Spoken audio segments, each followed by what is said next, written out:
I'm at our Metal Art Court project, which is a very high performance home. This home has almost no heat and cooling load. Um, and so I would like your help figuring out the heating and cooling system, the HVAC system for the house. Um, I can do a completely radiant heating and cooling, which is healthier, it's more comfortable, it's more efficient to operate. Radiant cooling from the ceiling will draws the heat from your body up, making you feel cooler, and radiant heat from the ceiling radiates heat down to your body, making you feel warmer. You can operate it at lower temps in the winter, higher temps in the summer, and you still feel as cool as if you were in a traditional HVAC system. So I need you to vote. Do you like this idea for an HVAC system? Completely radiant, hydronic radiant. Um, Let me know. Yes or no? Good idea, bad idea? Radiant heating and cooling from the ceiling works like this. The the cooling in summer, because it's radiant, it kind of pushes the cool energy down towards the floor, which naturally makes the warm air rise towards the ceiling. It comes in contact with that cooler surface and creates kind of a natural convection loop, which naturally it changes the air around, moves it so that you're constantly cooling the warmer air, and then that drops back down and it makes you feel cooler. And there's no air blowing around. There's no ductwork that gets dirty and dusty. There's no mold and mildew and dust and pollen and allergens and all that stuff blowing through the ductwork, circulating through the house. Um, and then obviously, I mean, I think most people are familiar with radiant heating.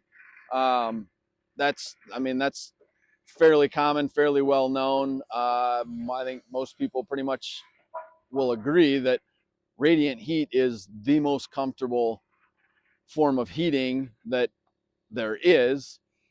Um, and this, in a home like this system will work, number one, because it's an airtight wall assembly or structure altogether. So we don't have outside humid air leaking into the building constantly, and we don't have inside air leaking out. So because of that, we can control the air coming in and out of the building. We do control, not can. We The house will have dedicated whole house dehumidification. So the humidity level will remain constant at a certain set point year round. So that eliminates the risk of condensation in cooling mode. The um, the the radiant system will be zoned. Basically, every room is its own zone. Your master suite is a zone. Each bedroom is a zone. Your main big living area is a zone. Your basement bedrooms are a separate zone. And each zone has sensors that monitor humidity, temperature, dew point, and the entire system will control the dehumidifier, the the the system itself, and the air exchanger, all based on those parameters, the data that it's constantly collecting and recording throughout the day, throughout the year, and it will automatically fluctuate the system as needed to maintain the humidity, the temperature, and the dew point so that there are no condensation issues. That's kind of basics of how it works. It's much cheaper to operate. Like I said, it's far more comfortable. You don't have any noise, and you don't have air blowing around. You don't have filters that you have to worry about changing. The system runs off of a heat pump, just like any other heat pump that you would have on your forced air system.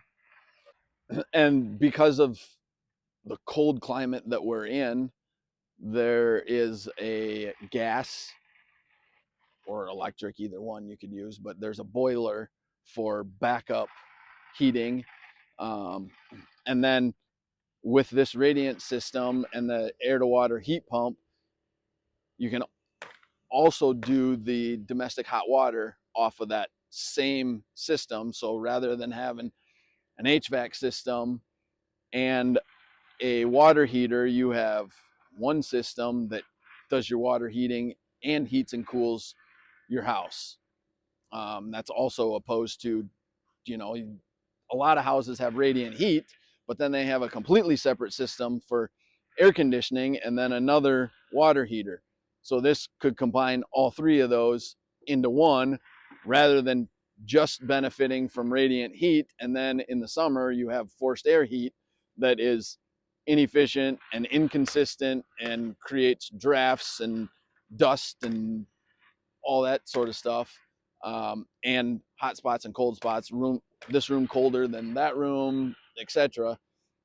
Um, so, does this sound like something that you would like in a house that you're looking to buy?